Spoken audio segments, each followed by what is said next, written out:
I would say that the number one thing is likely you have something in common with most people. So I think a lot of the anxiety that people feel around meeting new people or reaching out to make friends, like I don't think anybody should feel lonely. Is essentially what I'm trying to say. That was this week's guest, Silvia Li Sam. Sylvia is 29, based in the Bay Area, and is originally from Lima, Peru. She's the CEO and founder of Slam Media Lab, a digital agency focused on helping mission-driven organizations win online through brand, websites, and content. Sylvia and I work together during our day job, and I'm so lucky to be able to learn from Sylvia every day and to call her a partner. On this week's episode of I Don't Know About You, Sylvia and I discuss a time not too long ago where she built community and made the suburbs feel less lonely. As I hear from more and more people these days talk about loneliness, I hope that this episode resonates for whoever needs it. One note, we don't have a video version of today's podcast due to a technical difficulty, but we'll be back to a video version next week. I'm Kyle Cuzymore, and this is I Don't Know About You.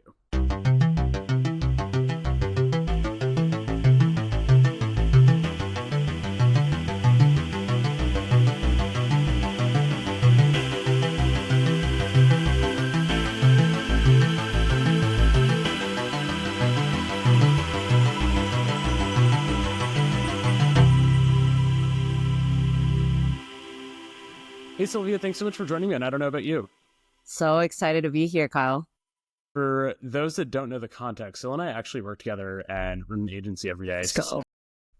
It's kind of funny to do it in like this context, just like sitting directly across from each other talking, but so glad to have you be a part of like one of the first episodes. Like seriously, thank you so much. So excited to be here. So obviously I know you very well, but for the audience, let's give them just a little bit of background. Like, can you just share a little bit about like who is Sylvia, a little bit about your background and what do you do?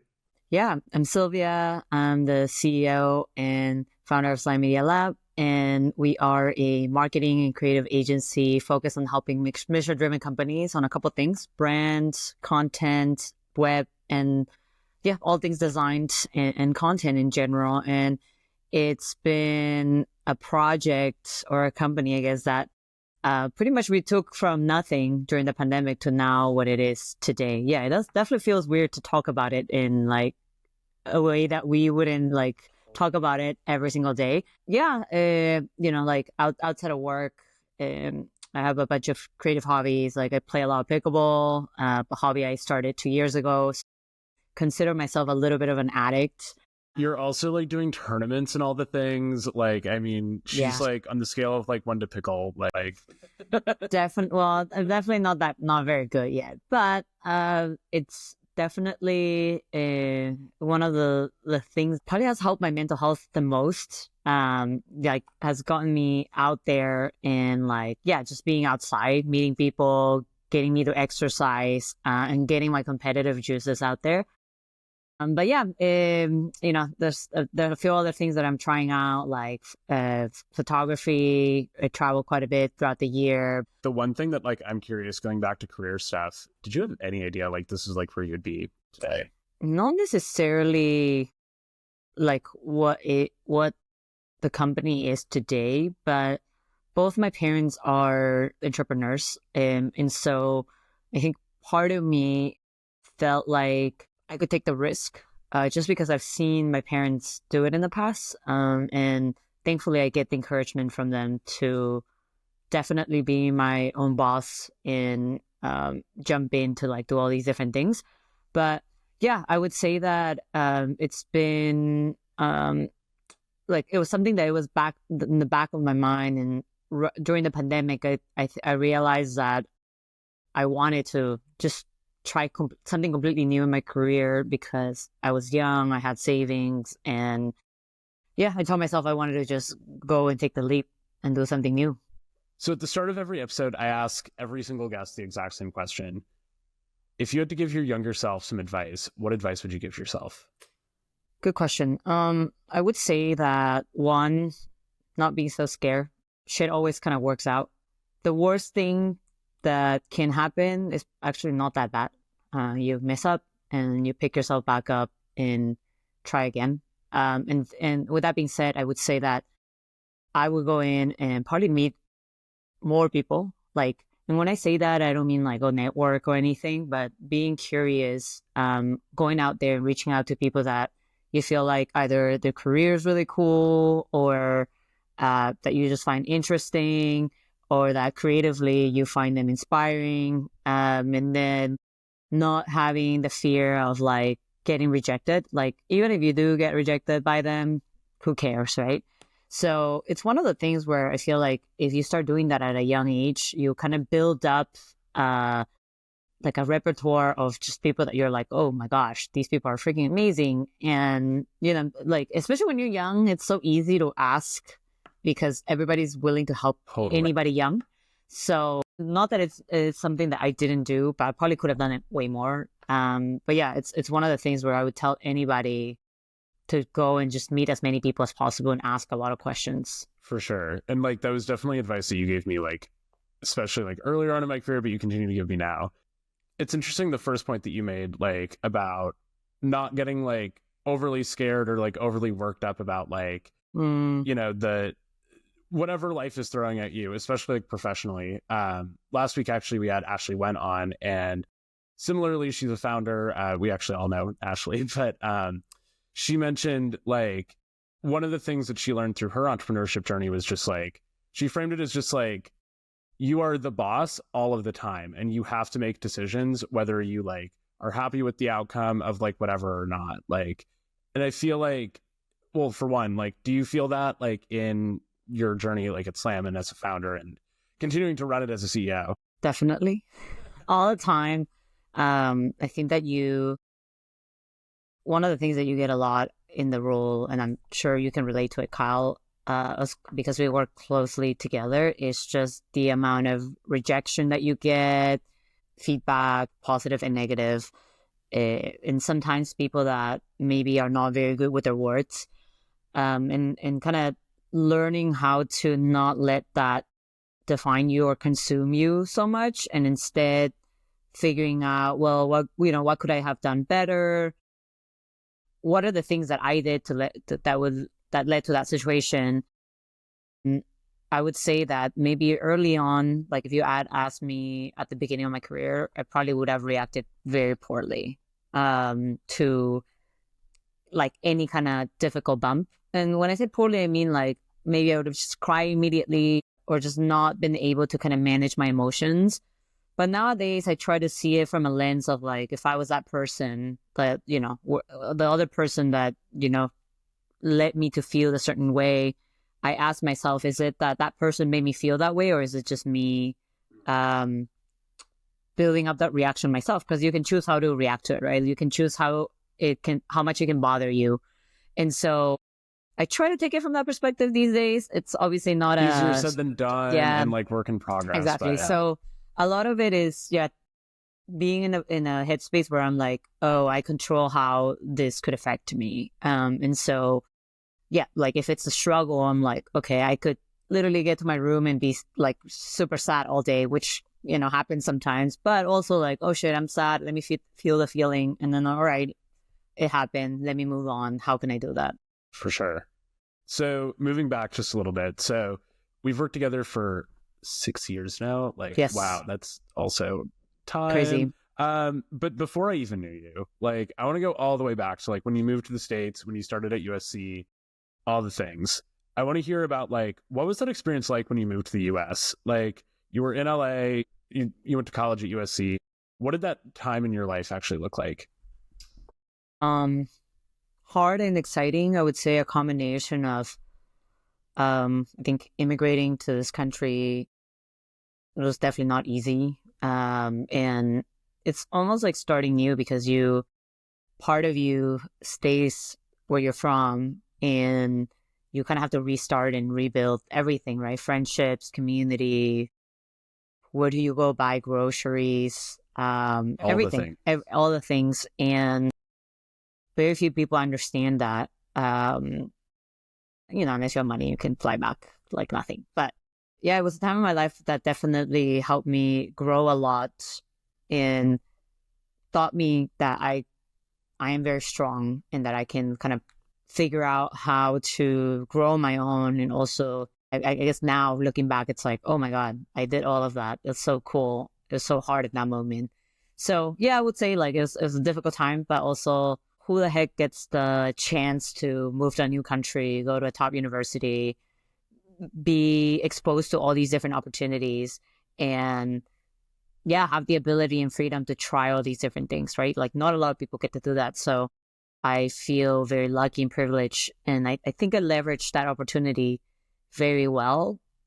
And yeah, I would say like looking back, I have no regrets, right? Like I got to build a new life, and that's yeah, it's pretty cool. Yeah. Were you proud of yourself like in like that era? Like I'm sure you could like look back now, but like how did you feel about like what you were able to accomplish like then? I was still really proud. I wouldn't say that I wasn't. I was proud because, just getting into that university is really hard. It's not like something I was like, hey, I'm proud every day or every week, but I wouldn't say that I was disappointed at myself by any means. Yeah. You mentioned like also in the process of like moving to a new place, and like I can relate to this a little bit. Obviously, it's not the same scale as moving from Peru to America, but like you mentioned like you had to like rebuild community. What did community look like for you in those like first couple years in California? I mean, I think the only thing I had was just friends. Friends and like hobbies, like building community around something I liked and enjoy. So joining clubs or starting a club in college. What did those clubs look like? A combination of like a girls in tech kind of club, a design club, a business club. So things that I was already kind of tied to given my major and what I was interested in. And yeah, I still have a good amount of friends, some acquaintances from that era of my life. And I'm very grateful to them because obviously it made the experience feel less lonely. For sure. I know that Medium played like a huge role in like your story. Let's talk about it. Like, how did you get into writing on Medium? What did that actually look like? Yeah, just let's talk about your Medium era. Totally. Back then, I was not very confident about my English. So not confident about my English, written and also speaking.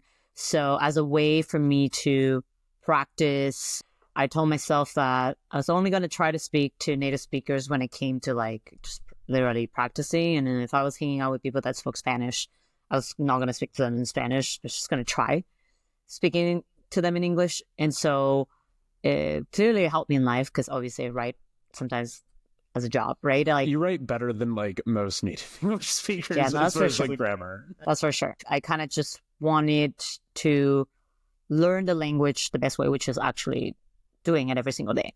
So as a way to practice, I started writing about things I found interesting. A lot of it was around some of the topics that I just mentioned, right? Like technology, design, impact, stories, all of that. And so I started interviewing people I found interesting. I used to be very naive, but I had no idea that you could work at the apps that you use on your phone, right? So that was a pretty mind-blowing thing that I learned, even though I think most people know that now, but at least back then. But I feel like also, like, I don't know if you felt this, but like, obviously, like, I knew that somebody worked at like Instagram, for example, but it like, I never thought that it could be me, you know, like I didn't know anyone that did that, like, because you have to like kind of know at least a path, and like, I don't know, I didn't know any software engineers like when I was growing up. Totally. Yeah. I think very similar. I think my exception is that my brother is a software engineer and he's older than me. And then at SC, I did get exposed to that, which is why I was like, oh, it's so freaking cool. So anyways, I started interviewing a bunch of people and I started writing on Medium, which was, or it is still a platform. It's like the modern day, like what today would be Substack. So I started writing and interviewing people. And in that experience, I interviewed somebody that I admire. He happened to be in LA at that time. I showed up early to the talk. I talked to him for a bit. I asked questions during the Q&A. And I asked him if I could publish whatever I ended up writing. He was like, totally cool. I did it. And then overnight, the piece went viral. Hundreds of thousands of people saw it. And I remember being like, oh my God, that's so cool. Yeah, again, Who is the guy also? Chris Saka. But I think that what was crazy was that I had no confidence in myself at all. And so at first I was like, oh, this must just be luck. He's interesting. People want to read his stuff. But over time I kept doing it and I continue getting a lot of results. And that's kind of where I realized I had a talent for it. And I started learning the intricacies of what it takes to build a strong audience, publication, grow numbers, etc. So I started doing it for companies and obviously as a part of my career too. It's so crazy that just like something that felt like a hobby took you to so many different places and like you got to meet people that you like really looked up to. And how did it also feel like, you know, this was something when you were learning English, now like one of the biggest like medium people like at the time, like how did that feel? Well, I definitely wasn't learning. Well, not learning English, but like you know, it was something that you wanted to like get better at. Yeah, definitely crazy. I think definitely crazy and surreal. But I think a lot of it is realizing that it just takes you starting different hobbies or trying things to truly see the potential. Like you never know what something would lead, whether it's talking to somebody new or writing or literally taking photos or picking up an interest. I don't know, you might meet your significant other doing something crazy or you might get a job through it, right? Like one of the blogs that I wrote at that time was a story about getting into a Uber carpool. And this was kind of when Uber had just come out and everybody was carpooling. It's super cheap to carpool. And I met somebody that worked at USC who hired me to work with him. Oh, wow. And it was so dope. I remember being like, oh my God, I got a job. And you know, you're like, you're young. So you're like, any money is good. And it was awesome because it was a job at the hospitality department. So I would basically get free lunch whenever I worked. Amazing. Which was a win, which is such a big win. And then I also got paid, which is also really nice. And then I'm saying that because somebody from the New York Times reached out and said, hey, I read your story. That is so cool. Would you be open to kind of like sharing a few quotes about like your experience? Because obviously they were covering Uber and what that meant for transportation in the future, right? And obviously they've changed how we move around and the need for a car in some places. Wow, I actually had no idea that like one of your Medium pieces led to that, and then also like the New York Times reaching out. That's super cool. Yeah, I would say like almost all the early pieces I did led to something, like whether it was somebody reaching out and saying something or I mean, obviously who I am today and what I do. For sure. Let's fast forward just a little bit. So it was after college you moved to San Francisco, right? Yes. What did your SF era look like? Super fun. I actually first lived in Berkeley for a few months, which I also really liked. It's cheaper than living in the city. I lived there for a bit and then I moved to the city. I found like a 1-bedroom apartment inside a house. I lived with this very lovely couple and I would commute to work to Oakland. I would say SF is super fun. No regrets. I live in an area called Excelsior, which is not like where the financial district is, but it's more south. But I loved it because it was like suburban enough, but also close enough to the city. There's parking. That's a win. Parking. It was safe. And I think SF, despite the reputation that it currently has, it's such a beautiful place because you're near the ocean, you're near like the mountains. There's so much history there. There's so much history. There's so much food. I mean, so many things. It's just so charming. Like, I don't think right now, especially in my life, I want to move to the city, but like, I don't know. There's something about it that just feels like, wow, I'm walking somewhere. Like stuff has happened here, you know? Totally. No, it's such a beautiful place. I mean, if you just go to, I don't know, like one of the hills and you look down, you can just see a spectacular view of the city. Like there's not a lot of places where you get to do that. For sure. I want to like pull it back to what we talked about originally. What did community look like for you during your SF era? I honestly was working a lot, so my community was my work. But like that also just meant building actually really strong connections with the people I work with, who I still, I mean, you including, like a lot of friends that I still talk to today that I'll invite to my wedding. I think as far as hobbies, I did not have that much time at the time, I'm not going to lie.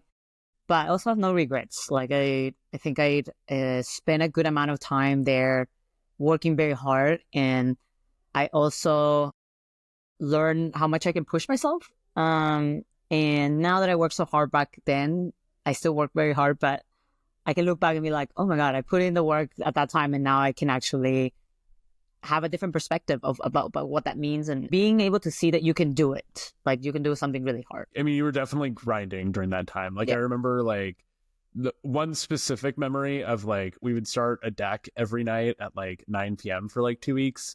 Like, you were going for sure. For sure. Less about work, but more just about like that era in general. Yeah. Do you wish that you would have prioritized anything differently? Like, do you wish that you would have prioritized Oh, hobbies there's so more? many Yeah. things. Oh, for sure. Well, yeah. I had won this scholarship right when like maybe 4 months after I joined the company where we worked at. It was like a women leadership scholarship to go to Israel, and all paid, to basically meet the community, and like women like leaders and CEOs in Israel, understand the history, the community, all of that, all paid. And I had to say no because of how basically busy work was. And so there's a lot of those things where I'm like, man, like, not that I can go back and do them anymore. It's not necessarily like, obviously I'm not like, oh my God, I wish I had gone and all of that now. But at that time I was like, oh my gosh, I wish I have enough time to go. And I do wish that I had a more flexible job when it came to that, because I think it would have been transformational for sure. It's trade-offs, right? Yeah. Like in life, I think you will have trade-offs. Obviously, I wish I had gone, but obviously now it's like, okay, it's not a big deal. There are a lot of things that you get out of it, and you learn from it, and I feel very proud about. And I also understand why I couldn't go too, right? Like, it's not like, oh my God, it was unfair or anything. My health was fine. I always work out, so I was never like stressed. But I think maybe I should have gone to a therapist way earlier. I mean, I think everyone should. Yeah, for sure. So we talked about at the very beginning that during the pandemic, you were a part of the Great Resignation, where everyone kind of like reevaluated like a lot of things, and especially career things. And like, that's when you started Slam. But outside of like that, what were some of the other like big choices that you made as far as like life changes during the pandemic? Good question. Well, I definitely started seeing a therapist, which was really helpful. 2, I moved to Walnut Creek, and a lot of my friends were in the city, so I had to make a big effort to make new friends near me, partially because it's like, yeah, you have the friends in SF, but it's still a big barrier of moving and going to see them. So at some point, I had like a lonely era where I was like, oh my God, I have no friends nearby. Like, there's not a lot. And so for a whole year, I had to make a big effort of building that community, even doing things that were super uncomfortable. Like, like, once I know somebody, I can be really extroverted, but I am mainly introverted when it comes to approaching new people. And so getting myself out there, getting out of my comfort zone. And today I can say, like, I'm like, oh my God, yeah, I have a strong community nearby. And also learning that you can make friends later on in your life, like really good friends. And I think a lot of people hold back onto like keeping their existing relationships. But I think a lot of people that are my age and probably your age too, is just like, everybody creates friendships at every single age. It's important to know that you're not the only person feeling that. Yeah. And I feel like people are talking more about this like over the last couple of years, like out of COVID. And like, it's interesting just to like see like the path that like you've gone through with like finding your new circles of friends. And I definitely want to like jump into it just a little bit. How did you actually go about trying to like build community in Walnut Creek? And like, maybe like also like give a little bit of context. You mentioned it's like still a little bit far from the city, but like, why do you think it was challenging, especially at the beginning, to make friends out in Walnut Creek? I mean, you don't know where to start. First of all, like, you don't know where to start. Walnut Creek is like a 40-minute drive from the city, a 35-minute drive with no traffic. And so a lot of people in the area are older, either families or people that are retired. It's changed definitely in the last few years, way more young people. But I would say that, right? Like, you don't know where to start, especially if you have a remote job and you're not showing up to an office. So I would say that the things that we did that were kind of uncomfortable, like me and my partner, one, kind of like reaching out to people that had similar interests. For just like one-on-one stuff, right? Yeah, like reaching out saying like, hey, I noticed that you're like, you like this. You're part of this Facebook group. Would you be interested in like just meeting up and chatting? And then we did a lot of friend dating. Like you did Bumble BFF at one point, right? I did, yeah. What was your experience with that? I talked to some people. Most of it kind of just died off. One person I met up in person, and it was cool, but also no follow through. So I think that, I could have done better at like following up, but yeah, I think you need proximity. I think that's probably the first thing, and you need meeting people recurringly. So I think with that particular person, we vibed very well, but she lived a little bit further. We also hosted like casual, like very casual parties at our house where we would invite a bunch of people. It was a way for us to like obviously meet more people, but also see what are the type of folks that we like enjoying talking to. And it was almost like a speed dating, but like a friend date. What did these parties look like? There's a book by this guy called Nick. The book is called The 2-Hour Cocktail. A lot of it is just like when you think about throwing a party, you think that it's a lot of work, meaning you have to like buy a bunch of shit, set up the space. Maybe you have to buy food. Who knows if people will show up, right? Yeah. And so in his book, he gives a lot of tips on like what day to do it, how to properly run it.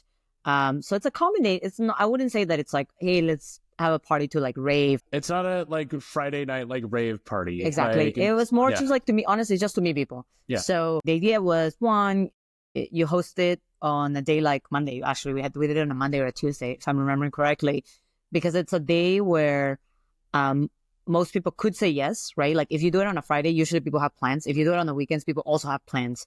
So that was one. And then doing it at a time where you don't have to offer dinner because then you wouldn't offer dinner to 20 people. We had some snacks and some drinks, but people brought their stuff. The other thing was most people crave that connection, which is why we were able to bring in 20 people at a time every month. That's crazy.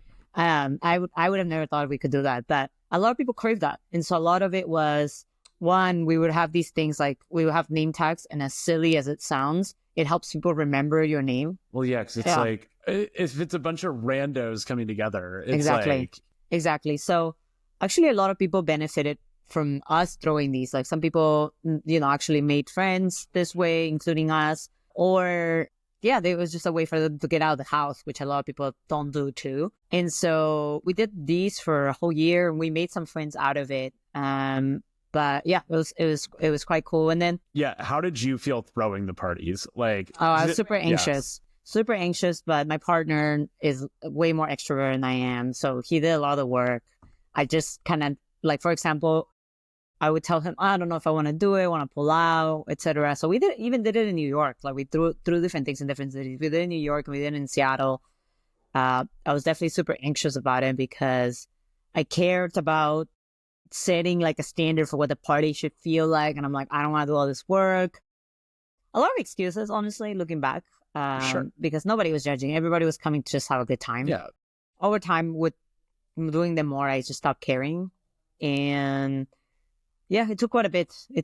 I definitely care a lot about it in the beginning, but then down the line, I was just like, oh, people are just here to have fun. Right. I remember the one that I went to, like, I was talking to, I forget who the guy was, but we were talking about like specific like coffee roasters in like random US cities that you wouldn't think would have good coffee, or like the convos were just like really specific, but like why am I having this like in your living room on like a random Monday? It was fun, like, honestly. Yeah. What do you think you gained the most out of like doing all the parties and like reaching out to people cold and like putting yourself out there? What do you think you gained the most out of all that? I would say that the number one thing is likely you have something in common with most people. So I think a lot of the anxiety that people feel around meeting new people or reaching out to make friends, like, I don't think anybody should feel lonely is essentially what I'm trying to say. And I've definitely felt, given kind of the fact that I immigrated, like I've definitely felt lonely at times. But I think the secret to friendship a lot of times are making new friends is recurring time together and obviously being vulnerable with each other. So yeah, the thing that I got the most out of it is truly that, like learning that most people have very common things to share with you. Everybody's kind of experiencing that in some way, like about meeting new people and new friends, especially post COVID. I was also too over my head. Is what I like realized. I'm like, who cares what people think? And actually, it's something that as you get older, you are like, I care less. It feels like after COVID, like a lot of people have struggled with this. Like, what do you think like the big thing is? Like, obviously everyone's like schedules got disrupted, but like, why are we all so lonely right now?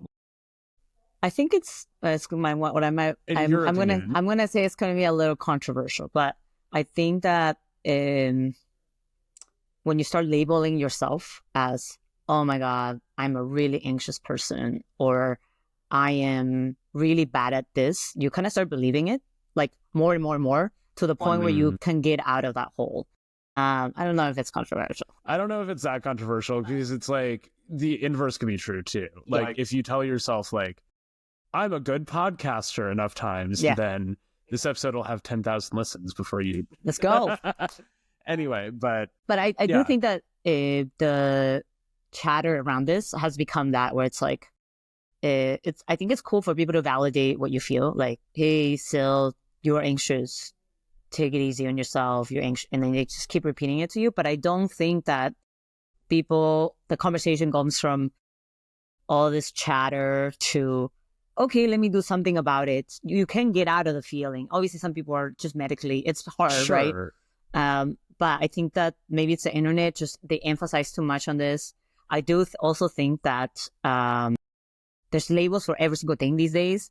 And that also makes it hard. Like if you have something going on, somebody's like, you probably have this. And it's like, no, maybe not. You didn't go to a doctor to see if you have that. Like, I feel like, especially with like, so my partner actually has like diagnosable OCD, and like that one obviously is thrown around just like nothing. And it also just the way that people like use the phrasing, like what drives him craziest is like, I'm so OCD about, and it's like, no, it's not the same. That like isn't grammatically correct for one. But, so you sound dumb, right? But like, totally, yeah. I would say that. And I think sometimes it bothers me because I'm like, it doesn't help somebody if you just keep reinforcing that. I do also think that, again,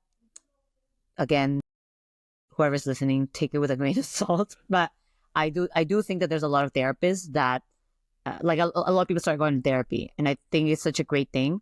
But at the same time, I do think that sometimes the therapists hone in too much to the point where you continue spiraling rather than, again, learning about it and then kind of just figuring out how to progress from it. I don't know if your therapist did this, but one thing that I found really helpful was just like, at the beginning, we had specific goals that we wanted to accomplish. And like, we would like kind of check in like not every session, but like every few, like, are we actually like progressing on this, or like, are we spiraling here? 1,000%. I think if you're not directed in anything, especially something like therapy, where it's like something that you're continuing to practice, like, and especially, in every job, there are people that are going to be bad at their job, and there are people that are being good at their job. But I do think that sadly, if you pick a bad therapist or one that you don't buy with or gives you bad advice, that could mess you up for quite a bit. Totally. I think probably that. And obviously we crave community post being locked down, but I think probably our phones don't help too much either. Obviously you're just on the internet looking at things all the time. Which is why I like that I picked a hobby where I can be outside. And like, let's get into it finally. I know you're dying to talk about it. No, I'm not. She just wants to talk about pickleball all day, every day. Anyway, so you've really gotten into pickleball over the last couple of years. Tell me your pickleball story. So it's crazy because at one of the parties, he was an acquaintance because he went to college with my partner, and we kind of just reconnected. And so he came to the party. He was like, "Oh, we should play pickleball sometime." And fast forward a few weeks, we met with him in Berkeley and started playing. And my partner and I have been trying to find a hobby where we both can do it and we both enjoy it to the same level. And yeah, it's something that we just kind of do consistently. And so after going through the first session, like pickle was one of the sports where even though you don't know the rules or don't know how to play very well, you can still get a game in. Rather than like, for example, tennis, which I think it's a much harder sport for sure physically. It's a big, steep learning curve before you start even hitting the ball. No, for sure. So like maybe a week after, 2 weeks after, I asked my partner like, hey, would you be down to like go play today? Right. Like, and so we started getting addicted. Like we'll play every weekend. And then we went from that to like finding courts nearby and meeting people, meeting other couples who introduced us to like local clubs where we've met other people. And now it's like we play like probably 5 times out of the week, which is, like pretty good. Like we have a lot of fun. We meet a lot of people. We're addicted. We're always trying to get better. And yeah, it's definitely fun and gets us out there. Yeah, there was a YouTuber that I follow that has gotten really into tennis around the same like era that you've had with pickleball, and she was saying like there's something about like with racket sports specifically, like there's obviously the cardio aspect which like makes you feel really good. You have to like play with other people, which is the community aspect. Yep. And like I don't know, it's like the perfect like meld of like finding a hobby, which like I feel like I can really see in just like the way that you play pickleball. Like yeah. It's fun. I highly recommend it. Even if you're not sporty, it's just funny. Like I like it. Yeah. I mean, I'm not like as into it as you, but like, I don't know. I thought it was fun. Yeah. I like have a not background in tennis, but like I've played tennis like throughout like my childhood. So, picking up pickleball was mostly like the same mechanics, but like different obviously because it's different things. I would say maybe the last thing I would mention is that you meet people of all ages, young and old, and I think what was crazy about meeting people that are older, retire, some people are in their late 70s that are better than you, is just I don't know, like in America, and maybe in other countries it's different because I grew up in Peru and I see people that are older and are still like going out. But in America, when I think about people, old people, what do you think? Somebody on a cane, like somebody like... Well, and also like... in a retirement home. I've heard this like from folks just over the years, like in America, like we treat our elderly just like not the way that other cultures do. Like we put them in a nursing home when they get to a certain age. Totally. And like... and they age like, fast that way. It's not, know, we could go in on that, but like, I do think like the fact that like you're able to build community with like people that you wouldn't traditionally build community with, like is super cool. Yeah. And last thing I would say is just, actually it inspires me to see people, that age proactively still learning, getting themselves out there and hanging out with the youngies. Like, damn, I want to be that cool when I'm 70. I totally will be as cool as them when I'm, 70, 80. And so I think seeing that has been really cool because I compare with my own parents and I'm like, oh yeah, my parents are not even close as far as like being as healthy as them or like them socializing and like living life. And so, yeah, I definitely have learned a lot about myself through the sport. I'm way too competitive, so I'm also get too much at myself too. But it's been fun. What is outside of that, like what is the actual like community aspect of pickleball look like? Like how close are you like with these people? Like how did actually like making some of those friends in pickleball look like? Because it's recurring, you kind of just hang out on the courts, but also you just go out and eat after. You have a certain time that you meet every week, you play, and everybody just loves the sport, loves that aspect of it. Everybody's trying to learn and get better, which I think is really great. And it's a new sport, right? So everybody kind of likes that too. Yeah. And yeah, I would say that we've met couple friends, older people with kids, older folks. So it's all over the place. No, for sure. And Silvia and I have started a pickleball blog. This episode is sponsored by 11pickles.com. Visit us. We've already grown a lot in traffic. And we're very proud of it. We do our content way better than everybody else. That's a fact. Why should people read 11pickles.com? Why should they buy the merch? Like, what is different? I think the community aspect is a big thing. I think the majority of companies that do create the merch are more traditional big corporations. And so for us, right, like we want whatever is being written or produced or created to feel like day-to-day people can read it, wear it, use it, have fun with it. Our branding is like kind of youthful and colorful because we want to show the excitement that the brand conveys and what the sport conveys. And I would say in particular with the writing is that we'll always tell you why you should care, why it matters versus just reporting the news for the sake of reporting it. Totally. And if you use promo code I don't know about you at checkout, you'll save 11%. Hell yeah.